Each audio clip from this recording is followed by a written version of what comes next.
குருவடிகளே சரணம். Hello friends and viewers, எல்லாருக்கும் வணக்கம். மகான் திருமூலர் அவர்கள் அருள் செய்த திருமந்திரம் பாடல்களில் முதல் தந்திரத்தின் கீழ் வரும் கேள்வி கேட்டு அமைதல் என்ற தலைப்பில் சொல்லப்பட்டிருக்கும் பாடல்களும் அதற்கான விளக்கமும். பாடல் 300. சிவகதி பெற வழி. அறம் கேட்டும் அந்தணர் வாய்மொழி கேட்டும் மரம் கேட்டும் வானவர் மந்திரம் கேட்டும் புறம் கேட்டும் பொன் உரை மேனி எம் ஈசன் திறம் கேட்டும் பெற்ற சிவகதி தானே. அறம் அப்படின்னா மக்கள் செய்ய வேண்டியவை அப்படின்னு நூல்களில் சொல்லப்பட்டிருக்கக்கூடிய விஷயங்கள். மரம் அப்படின்னா பாவம். அறங்களை கேட்டும் அந்தணரின் அறிவுரைகளை கேட்டும் பாவங்கள் இவை என்று சொல்லும் நீதி நூல்களை கேட்டும் தேவர் வழிபாட்டுக்குரிய மந்திரங்களை கேட்டும் அயல் சமய நூலை கேட்டும் பொன்னார் மேனியனான எம் பெருமானின் தன்மையை கேட்டும் பெற்ற கதி சிவகதி ஆகும். பாடல் 301. உயர்ந்தவர் ஆவீர். தேவர் பிரான் தனை திவ்ய மூர்த்தியை யாவர் ஒருவர் அறிவார். அறிந்த பின் ஓதுமின் கேள்மின் உணர்மின் உணர்ந்த பின் ஓதி உணர்ந்தவர் ஓங்கி நின்றாரே. திவ்ய மூர்த்தி அப்படின்னா ஒளியுடைய இறைவன் சிவபெருமான், எல்லா தேவர்களுக்கும் தலைவன், ஒளிமயமான திருமேனியன். அத்தகைய பெருமானை எவர் ஒருவர் அறிய முடியும். அவ்வாறு அறிந்த பின் சிவத்தை உணர்த்தும் நூல்களை கற்று உணருங்கள். கற்றவர்களிடம் உண்மை நூல்களை கேட்டு அறியுங்கள். பின்பு கற்றவற்றையும் கேட்டவற்றையும் சுய அனுபவத்தில் கொண்டு உணருங்கள். சுய அனுபவத்தில் உண்மையை உணர்ந்தவர் நிட்டையில் கூடி சிவத்துடன் பொருந்தி உயர்ந்தோர் ஆவீர்கள். பாடல் 302. திருவடியில் நீங்காத பற்று வேண்டும். மயன்பணி கேட்பது மாநந்தி வேண்டின் அயன்பணி கேட்பது அரண்பணியாலே சிவன்பணி கேட்பவர் தேவரும் ஆவர். பயன்பணி கேட்பது பற்றது ஆமே. மாநந்தி அப்படின்னா மாண்புடைய சிவபெருமான். மயன் அப்படின்னா திருமால். அயன் அப்படின்னா நான்முகன். மாண்புடைய சிவனை வேண்டின் திருமால் பணியை செய்வான். சிவனுக்கு பணி செய்தால் நான்முகன் ஆணை வழி நடப்பான். சிவனது ஆணை வழி நிற்பவர் தேவராவார்கள். சிவனது ஆணையை உணர்ந்து பணியாற்றுதலின் பயன் திருவடியில் நீங்காத பற்றாகும். பாடல் 303. அவன் அருள் செய்யுமாறு. பெருமான் இவன் என்று பேசியிருக்கும் திருமானிடர் பின்னை தேவரும் ஆவர். வருமாதவர்க்கு மகிழ்ந்து அருள் செய்யும் அருமாதவத்து எங்கள் ஆதி பிரானே. பெருமான் அப்படின்னா தலைவன். தலைவன் இவன் என பேசிக்கொண்டு இருக்கும் உண்மை ஞானம் பெற்ற மனிதர் பின்பு தேவரும் ஆவார். அரிய மாதவத்தனாய எம் சிவபெருமான் மனிதராகவும் தேவராகவும் மேல் நிலையை அடைந்து வரும் மேலான தவம் உடையவர்க்கு மகிழ்ந்து அருளை செய்வான். பாடல் 304. அன்பு செலுத்தின் அருளுவான். ஈசன் அருளும் இறப்பும் பிறப்பையும் பேசி இருந்து பிதற்றி மகிழ்வு எய்தி நேசமும் ஆகும் நிகழ்வொளியாய் நின்று வாசமலர் கந்தம் மன்னி நின்றானே. நிகழ்வொளி அப்படின்னா சிவசோதி. பிதற்றுதல் அப்படின்னா உரை தடுமாறி பேசுதல், அதாவது மகிழ்ச்சியால் உரை தடுமாறும் அப்படின்னு அர்த்தம். கந்தம் அப்படின்னா விந்து. வாசமலர் அப்படின்னா சுவாதிட்டானம் என்ற மலர். உருத்திரன் சுவாதிட்டான சக்கரத்தில் இருந்து அருள் செய்து கொண்டிருக்கின்றான் அப்படின்னு அர்த்தம். இறைவன் இறப்பும் பிறப்பும் வினையின் வழியே அருள் செய்வான். இவ்வியல்பை உணர்ந்து பிறர்க்கு சொல்லியும் தானே பேசியும் மகிழ்வை அடைந்து அன்பு செலுத்தி இருங்கள். அவன் சிவ சோதியாய் விளங்கி சுவாதிட்டான மலரில் விந்துவான மனத்தில் பொருந்தி அருள் செய்து கொண்டிருக்கின்றான். பாடல் 305. எல்லையற்ற காலம் அருளுதல். விழுப்பமும் கேள்வியும் மெய் நின்ற ஞானத்து ஒழுக்கமும் சிந்தை உணர்கின்ற போது வழுக்கி விடாவிடில் வானவர் கோணும் இழுக்கு இன்றி எண்ணிலி காலம் அது ஆமே. விழுப்பம் அப்படின்னா இறைவனின் பெருமை. எண்ணிலி காலம் அப்படின்னா அளவில்லாத காலங்கள். சிவபெருமானின் பெருமையையும் அதனை பற்றிய கேள்வியும் அக்கேள்வியால் ஏற்படும் ஞானமும் உள்ளத்தில் சிந்திக்கும் போது நிலையினின்று திரியாமல் அடங்கி இருப்பின் தேவருடைய தலைவனான சிவபெருமானும் குறைவில்லாது அளவில்லாத காலம் அருள் செய்வான். பாடல் 306. உண்மை அனுபவம் உடையவர் ஆதல். சிறியார் மணல் சோற்றில் தேக்கிடுமா போல் செறிவால் அனுபோகம் சித்திக்கும் எண்ணில் குறியாதது ஒன்றை குறியாதார் தம்மை அறியாது இருந்தார் அவர் அவர் அன்றே. சிறுவர்கள் சமைக்கும் மணல் சோறு பசியை போக்காது. உலகத்து தொடர்பினால் இறை அனுபவம் உண்டாகும் என சொல்வது சிறியவர்கள் மண்ணால் சோற்றை சமைத்து உண்டு மகிழ்வதைப் போல் ஆகும். சுட்டி அறிய இயலாத சிவனது வியாபக தன்மையை உணராதவர் தம் ஆன்ம சுரூபத்தையும் அறியாதவர்களே ஆவார்கள். பாடல் 307. பிறவி நீங்கும் உறுதுணை ஆவது உயிரும் உடம்பும் உறுதுணை ஆவது உலகு ஒரு கேள்வி செறிதுணை ஆவது சிவனடி சிந்தை பெருதுணை கேட்கின் பிறப்பு இல்லை தானே. உலகுறு கேள்வி அப்படின்னா உயர்ந்தவர்களிடம் கேட்டு அறியும் ஞானம். உலகு அப்படின்னா உயர்ந்தவர்கள். உடம்புக்கு சிறந்த துணையாவது உயிராகும். உயிருக்கு துணையாய் இருப்பதோ உலகத்தில் ஞானியரிடம் பெறும் கேள்வியாகும். அந்த கேள்வியால் சிவபெருமானின் திருவடிகளை நினைந்தபடி இருப்பதே சிறந்த துணையாகும். இத்தகைய பெறுவதற்கு உரிய துணையை பற்றி கேட்டபின் பிறவி நீங்கும். பாடல் 308. கற்பசு ஆவான் புகழ நின்றார்க்கும் பிராணன் எம் ஈசன் இகழ நின்றார்க்கும் இடும்பைக்கு இடமாம் மகிழ நின்று ஆதியை ஓதி உணரா கழிய நின்றார்க்கு ஒரு கற்பசு ஆமே. புகழ நின்றார் அப்படின்னா புகழ்ந்து பேசப்படும் நான்முகன் திருமால் உருத்திரன் ஆகிய மூவரும். கற்பசு அப்படின்னா கல்லிலே செதுக்கப்பட்ட பசு. அப்பசு பாலை தராது. அதுபோல் இறைவனும் அருள் செய்ய மாட்டான். எம் சிவபெருமான் பேசப்படும் நான்முகன் திருமால் உருத்திரன் என்பவர்களுக்கும் பழமையானவன். தன்னை இகழ்ந்து கூறுபவர்களுக்கு துன்பத்துக்கு இடமாய் இருப்பவன். ஆதியான எம் தலைவனை மகிழ்வுடன் அவனது பெருமையை உணராமல் விலகி நின்றவர்க்கு அவன் கல்லில் செதுக்கிய பசுவை போன்றவன் ஆவான். பாடல் 309. மன உறுதி உடையவர் இறைவனை அடையலாம். வைத்து உணர்ந்தான் மனத்தோடும் வாய்பேசி ஒத்து உணர்ந்தான் ஒன்றொடு ஒன்று ஒவ்வாது அச்சுழன்று ஆணி கலங்கினும் ஆதியை நச்சு உணர்ந்தார்க்கே நணுகலும் ஆமே. வைத்து உணர்தல் அப்படின்னா ஆன்மாக்களிடத்து இறைவன் தன்னை பதித்து அருளுதல்.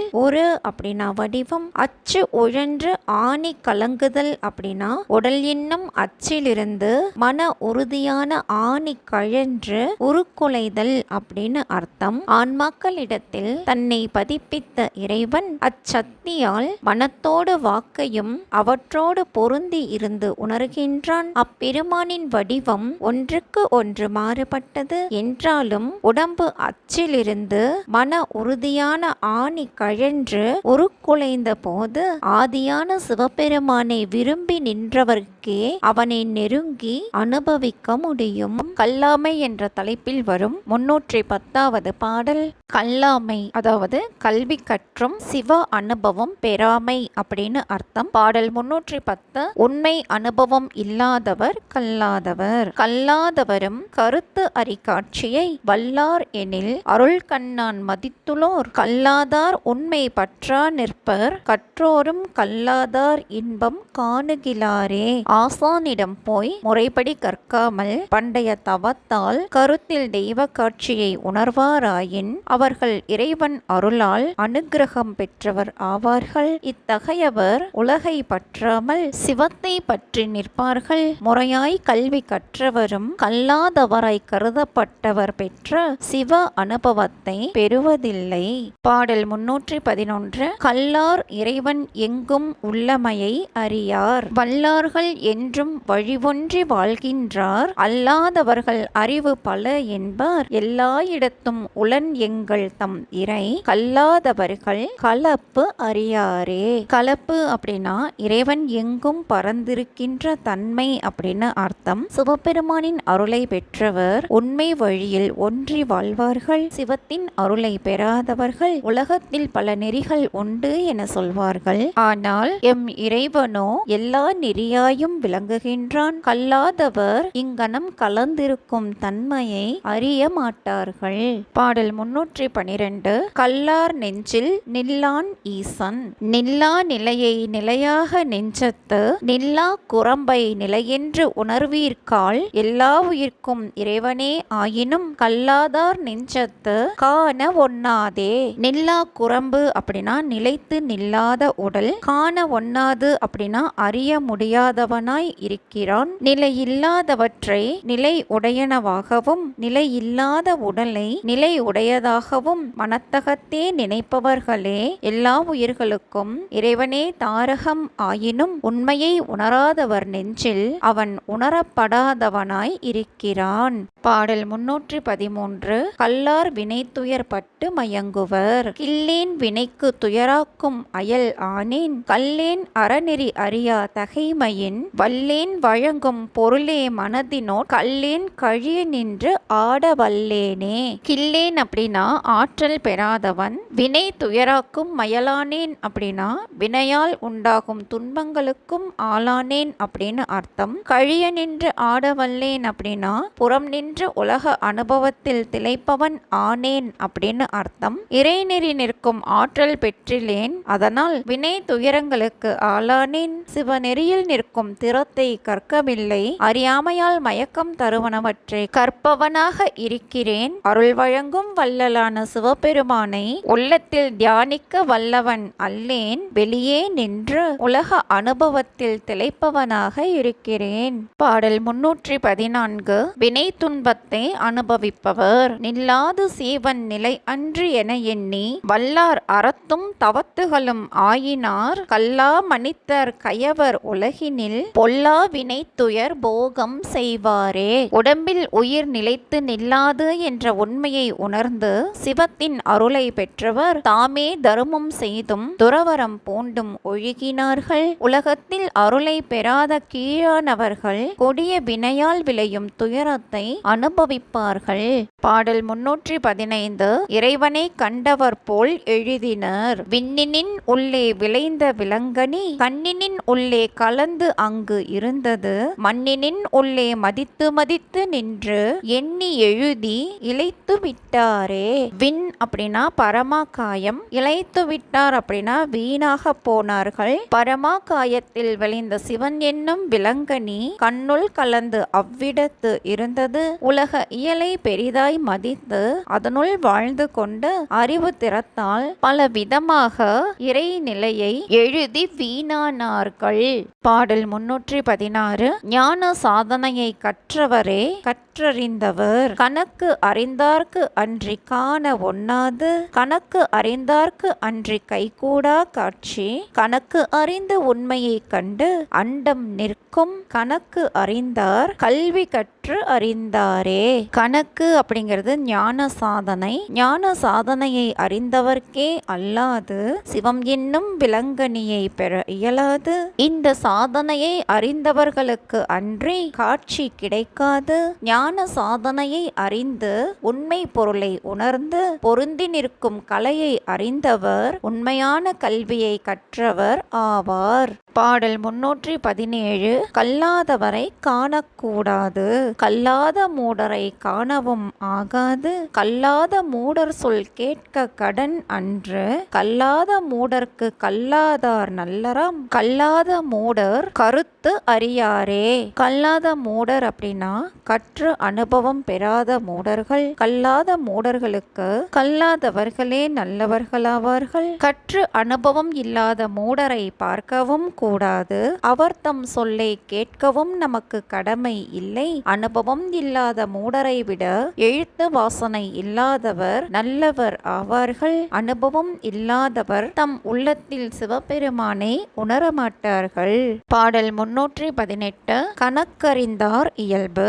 கற்ற மற்றும் சிவஞானம் இல்லா கலதிகள், சுற்றமும் வீடார் துரிசு அறார் மூடர்கள், மற்றும் பல திசை காணார் மதியிலோர், கற்று அன்பில் நிற்போர் கணக்கு அறிந்தார்களே. கலதிகள் அப்படின்னா தீயவர்கள், வீடார் அப்படின்னா விட்டு விட மாட்டார்கள், சுற்றம் அப்படின்னா ஆணவம் கண்மம் மாயை என்னும் உறவுகள், நூல்களை கற்றும் அனுபவ ஞானம் இல்லாத தீயவர் தீமையை தருகின்ற ஆணவம் கண்மம் மாயை என்ற உறவை விடமாட்டார்கள். இவர்கள் குற்றத்தை அறிந்து நீக்கிக் கொள்ளாத மூடர்கள், மேலும் பல திசைகளிலும் உள்ள அறிஞருடன் கூடி உண்மையை உணராத அறிவிலி ஆவார்கள். ஆனால் சிவஞானம் பெற்று சிவபெருமானிடம் அன்பு கொண்டு நிற்பவரே கணக்கு அறிந்தவர் ஆவார்கள். பாடல் 319. சிவன் உள்நின்று நடத்தும் திறம் அறியார், ஆதிப்பிரான் அமரர்க்கும் பரஞ்சுடர் சோதி, அடியார் தொடரும் பெருந்தெய்வம் ஓதி உணர வல்லோம் என்பர், உள்நின்ற சோதி நடத்தும் தொடர்பு அறியாரே. அமரர் அப்படின்னா தேவர், பரஞ்சுடர் அப்படின்னா மேலான ஒளி, தொடர்பு அப்படின்னா தொடர்பு, நிகழ்வு அப்படின்னு சொல்லலாம். எல்லோர்க்கும் தலைவனான முதல்வன் தேவர்க்கும் மங்காத ஒளியாய் திகழ்கின்றான். சிவ ஒளியுடைய அடியார் நாடும் பெருங்கடவுளாய் இருக்கிறான். அப்பெருமானை கற்றறிந்து விடுவோம் என்று சொல்பவர், அவர்கள் உள்ளே இருந்த சோதி எங்கனம் நடத்தி கொண்டிருக்கிறது என்பதை அறியாதவர்கள். நடுவு நிலைமை என்ற தலைப்பில் சொல்லப்பட்டிருக்கும் பாடல்களும் அதற்கான விளக்கமும். பாடல் 320. ஞானம் உடையோர், நடுவு நின்றார்க்கன்றி ஞானமும் இல்லை, நடுவு நின்றார்க்கு நரகமும் இல்லை, நடுவு நின்றார் நல்ல தேவரும் ஆவர், நடுவு நின்றார் வழி நானும் நின்றேனே. நடுவான சகஸ்ர தலத்தில் விளங்கும் ஒளியை அறிந்து நிற்காதவர்க்கு ஞானம் கிடைக்காது, நடுவான சகஸ்ர தலத்தில் நிற்பவர்க்கு நரகம் கிடைக்காது. அவ்வாறு நடு நின்றார் நல்ல தேவரும் ஆவார். சம்பிரதாய முறையில் நடுவு நின்ற அடியார் வழியிலே நானும் பயின்றேன். பாடல் 321. நடுவு நின்றார் சிவபெருமான், நடுவு நின்றான் நல்ல கார்முகில் வண்ணன், நடுவு நின்றான் நல்ல நான்மறை ஓதி, நடுவு நின்றார் சிலர் ஞானிகள் ஆவோர், நடுவு நின்றான் நல்ல நம்பனும் ஆமே. கரிய நிறமுடைய திருமாலும் காக்கின்ற இயல்பாய் நடுவு நின்றான், மறையோதும் நான்முகனும் படைக்கும் தன்மையினால் நடுவு நின்றான். சிவஞானியர் சிலரும் நடுவு நின்றார். எனவே அம்முறையால் நடுவு நின்றார் நல்ல நண்பனான சிவபெருமானாகி திகழ்வர். பாடல் 322. சிவவாழ்வு பெற்றவருடன் நின்றேன், நடுவு நின்றார் சிலர் ஞானிகளாவர், நடுவு நின்றார் சிலர் தேவருமாவர், நடுவு நின்றார் சிலர் நம்பனும் ஆவர், நடுவு நின்றாரோடு நானும் நின்றேனே.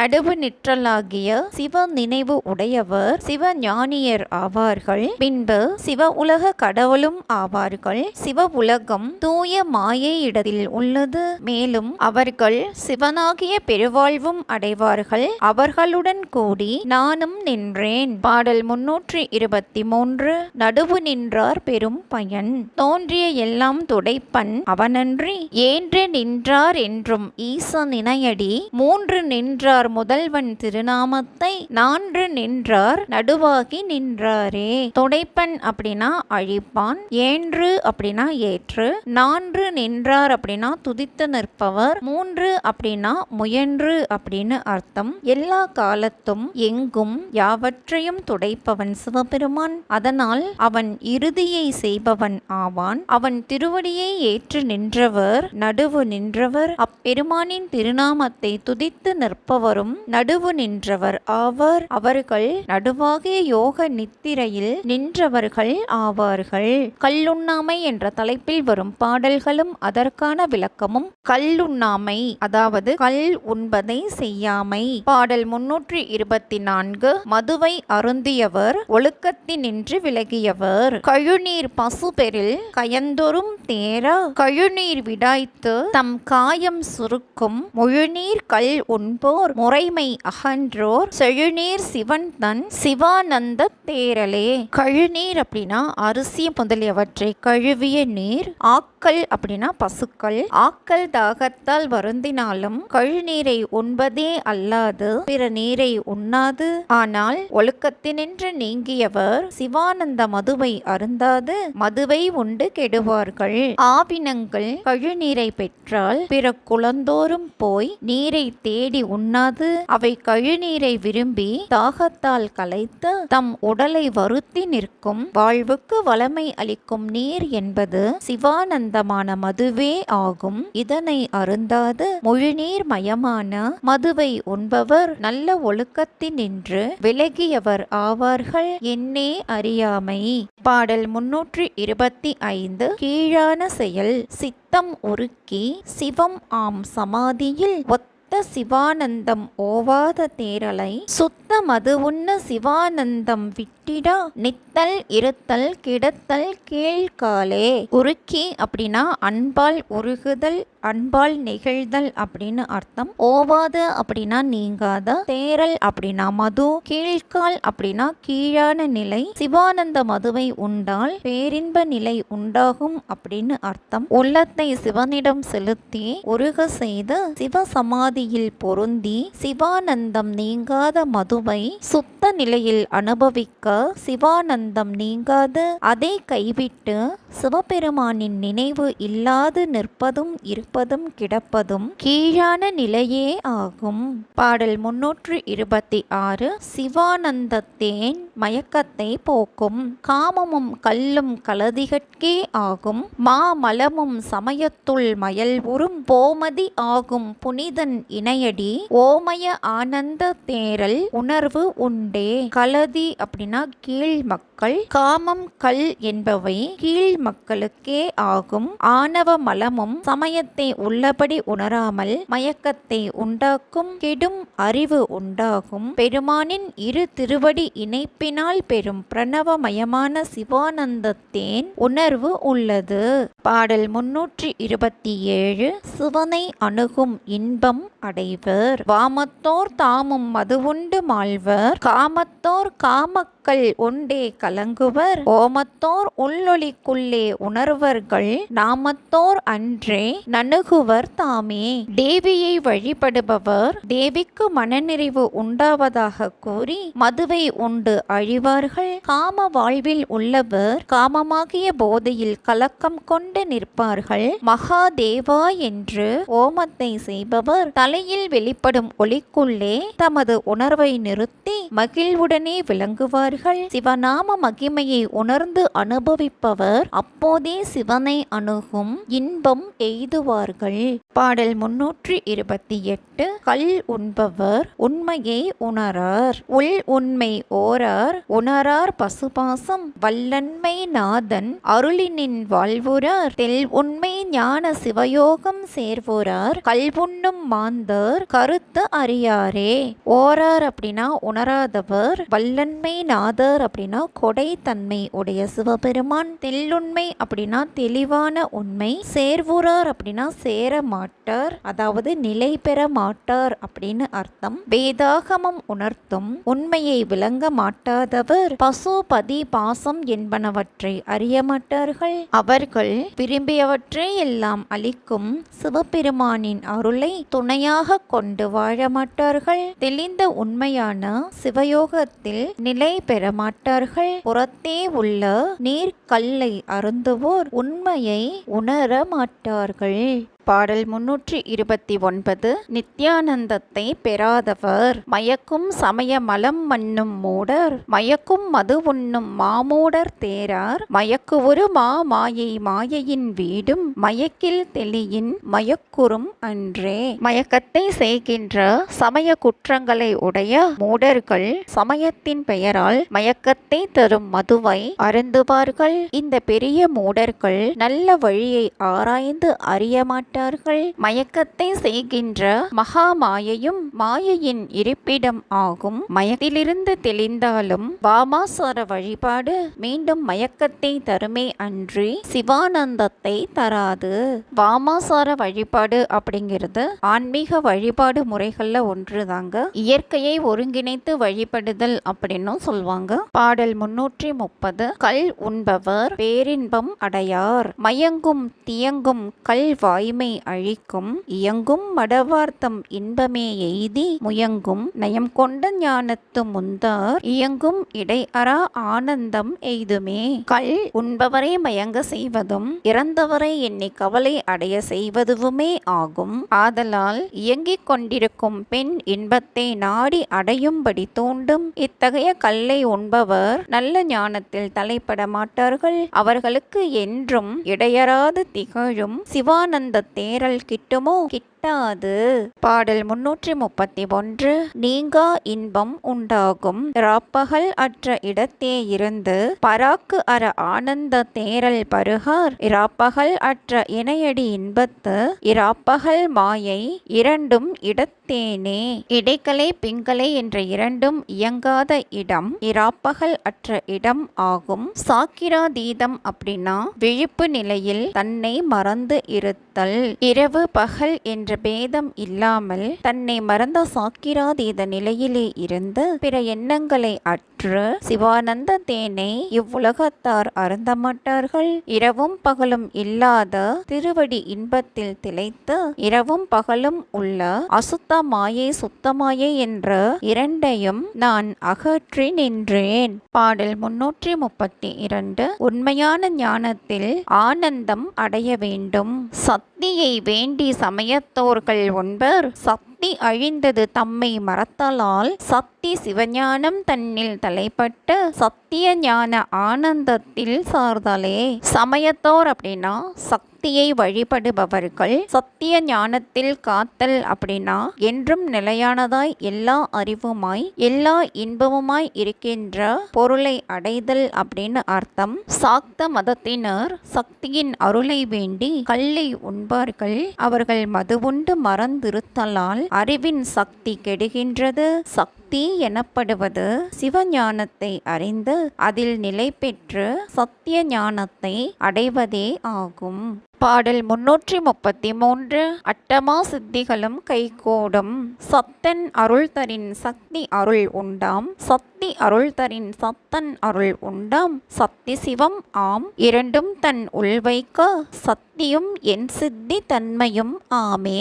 சத்தன் அப்படின்னா சக்தியை உடையவன், அதாவது சிவபெருமான். என் சித்தி அப்படிங்கிறது 8 வகையான சித்திகள். அனிமா மகிமா கரிமா லகிமா பிராப்தி பிராகாமியம் ஈசத்துவம் வசித்துவம் என்பன. சக்தியை உடையவன் ஆகிய சிவன் அருள் செய்தால் சக்தியின் அருள் கிடைக்கும். சக்தி அருள் செய்யின் சிவனின் அருள் உண்டாகும். சக்தி சிவமான இரண்டும் விளங்கும் விந்து நாதங்களை உணர்ந்து பொருந்தி இருக்க அவர்களுக்கு சக்தி வடிவம் உண்டாகி 8 வகையான பெரும் சித்திகளும் தாமே வந்து அடையும்.